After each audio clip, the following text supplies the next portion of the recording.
All right, now's not the time to be a liar. How many people out there have literally picked a player during their fantasy football draft by using the eeny, meeny, miny, mo method? Yes, I'm sure it's happened out there. You're on the clock.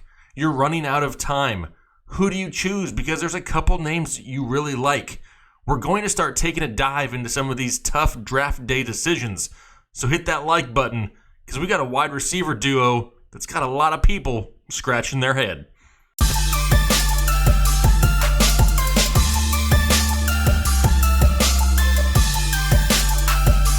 Headliner Nation, how we doing? Jake, Fantasy Headliners, coming to you today from now what we will refer to this place as the Draft.com Studios. You heard me right. Yes, we are now officially sponsored by Draft.com. We'll be doing all types of work with them here this year. Really, really looking forward to it. Got a lot of great giveaways and all kinds of things lined up for you guys here in the near future. So make sure you hit that subscribe button. We got a lot of autographed merchandise back here. We're going to be giving away draft guides. We're going to be giving away all kinds of things here in the very, very near future that you do not want to miss. So make sure you're hitting that subscribe button, hitting that like button. We greatly appreciate it.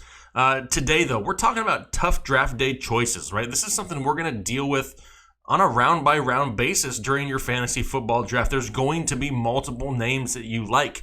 Which ones do you choose? That's what, really makes or break the season, is choosing correctly.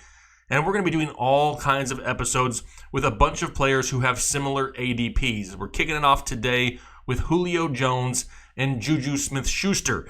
Yes, both of these guys right here at the back half of the first round, 12th and 13th overall.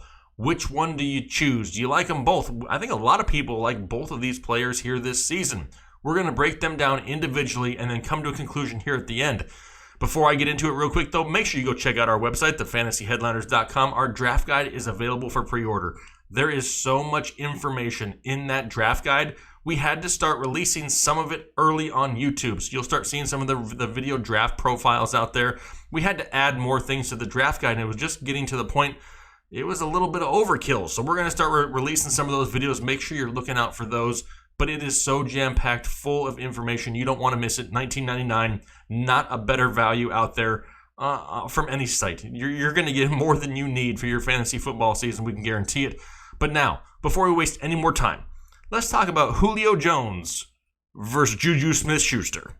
All right, let's kick it off with Julio Jones. Why? Really no reason. Just because I want to. And typically, he's been one of the top fantasy football wide receivers here for a few seasons. Heck, he's had 5 straight years in which he's gone over 1,400 receiving yards. So far for his career, he's averaged 10 targets per game, and I can guarantee you there's not too many wide receivers in the NFL that average that type of volume on a week-by-week basis. He's only missed 3 games over his past 5 years, and he is consistently ranked inside the top 5 in the NFL in yards after catch.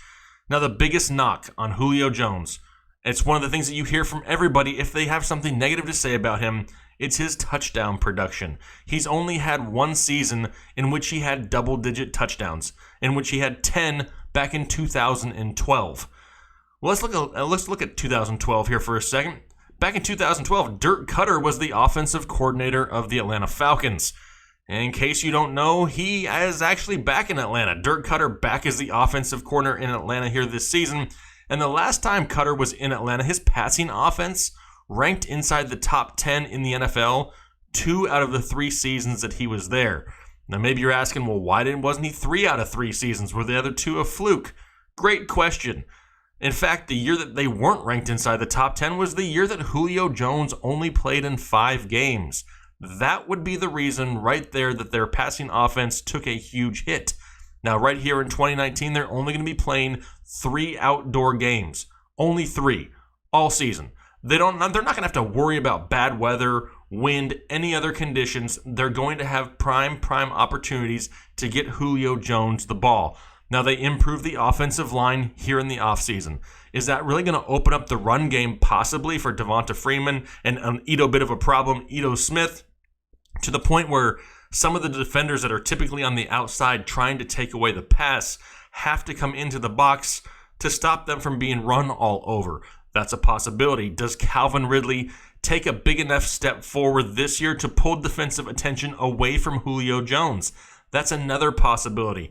Things are lining up to be a great, great season for Julio Jones. There's not too many things to go against him. A lot of people are going to argue with the touchdowns, but the touchdowns came back last season. I don't see why they won't be here in 2019. All right, y'all. It's time to Juju on that beat. Juju SmithSchuster, wide receiver now of the Pittsburgh Steelers, is ranked 13th overall, one spot behind Julio Jones. And he had himself a great season, and he may be one of the most talked about potential fantasy studs here from 2019. So many people are hyped up about what we could see from Juju here this coming up season. Last season, he finished with 111 catches, 1,426 yards, and 7 touchdowns. Heck, he finished 4th in the NFL in targets with 166. Now, we know Antonio Brown is no longer there, and he has left behind 169 targets that are up for grabs. Now, there is a ton of people out there that expect this big uptick in targets because Antonio Brown is gone. They think that Juju's all of a sudden going to go into this 200 target realm, and I'm not buying it yet. We already know he's going to see the ball a lot, but there hasn't been a wide receiver to get more than 174 targets in a season over the last 3 years. Now, Juju did finish second among wide receivers with 16 red zone receptions, which helps his touchdown upside.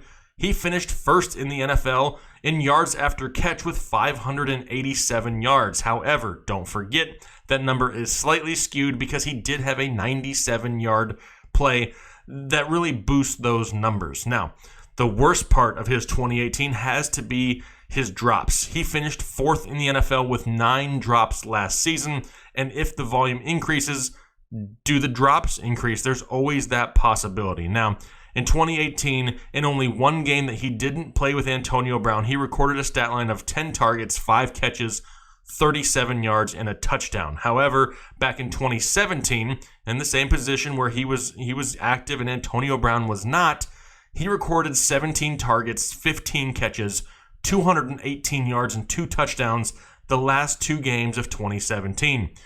So does having no Antonio Brown there add to the defensive attention of Juju SmithSchuster? It has to. It 100% has to. Does that cause his numbers to regress a little bit? That's entirely possible.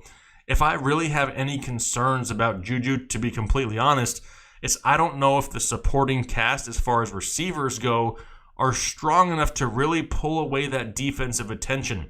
Is Juju going to see nothing but double teams? You know, not only facing the number 1 defensive back on the opposing defense, but could he also have a safety over the top? Juju is an elite talent, but this is kind of uncharted territory a little bit for the Pittsburgh Steelers. This offense is going to look a little bit differently. We may see a little bit more of a committee in the backfield with Connor and Samuels. Does Dante Moncrief, James Washington, do these guys actually command enough attention? I know we can make Vance dance a little bit, and Vance McDonald may get a little bit of an uptick in red zone. Does that help or hurt Juju SmithSchuster? There's too many questions right now. I love Juju. I love the upside of Juju, and he's going to have a great career. Heck, he could be the next Julio Jones. Different style of receiver, but as far as numbers go, Juju could fit that mold over the next 5 to 8 years easily. He has the talent, but we're only talking about 2019. We're talking about 2019 fantasy football. And right now, with Julio Jones being ranked 12th and Juju being ranked 13th, which one do you choose? Before I say who I will choose, put it down in the comment section. Let me know if you had your choice between Julio Jones and Juju SmithSchuster. Which one are you going to take on draft day? Put that down in the comment section. I would love to communicate back and forth with you guys. This is one of the most active fantasy channels on YouTube. You are going to put a comment down there. You're going to get a response from somebody here at the channel. We greatly appreciate that support. Now, I think I may have given you enough time to go down in there and type in a name. Heck, I don't even care if you misspell the name. Just throw it down in the comment section. But here's who I would take for 2019. If I had my choice between the two right now, I'm going with Julio Jones. And like I said, it's nothing negative against Juju. Julio Jones has a lot of things lined up to give him a great season. The offense that's going to be run there with Dirk Cutter coming back. The inside games all season, not having to worry about bad weather, bad turf conditions. Matt Ryan is going to be well protected behind an improved offensive line. too many things going in the direction of Julio Jones, who has performed at a very high level for multiple years here. I really have no reason to pass on Julio Jones. Now, yes, there's going to be weeks where he goes out there and scores you 30 and comes back the next week and scores you 6. But that could happen with anybody. It's not like that's just a Julio Jones thing. The upside is there. The touchdown upside should be there again here in 2019. And if I had my choice right there at the end of the first, beginning of the second, I'm going Julio Jones. All right, so this was a really tough decision, right? I mean, I like both of these guys. It's kind of a win-win, to be completely honest. It's not like you're getting one that's going to be bad. But like I said a little bit earlier, I want to know your thoughts. Maybe try to convince me to take Juju over Julio. I'm not up here saying that I'm right. You guys are all wrong. You have to listen to what I say. There's other channels that do that out here. I'm not that guy. I want to have a conversation with you. Let's figure this out together. We have a little bit of time before your fantasy football draft starts. Let's get all these issues ironed out ahead of time. So while you're on the clock, you're not debating, you're not thinking about it. You're just making great decisions. Put that comment down below. Greatly appreciate the support. If you're new here to the channel, consider subscribing. And if you do, put it down in the comment section. Let me know that you're a new subscriber. I would love to be able to welcome you to Headliner Nation personally. Hopefully everybody's having a great week out there. Go check out our website, thefantasyheadliners.com. Pre-order your draft guide if you want to dominate fantasy football here in 2019. Looking forward to talking to you guys. Have a good one. Thanks.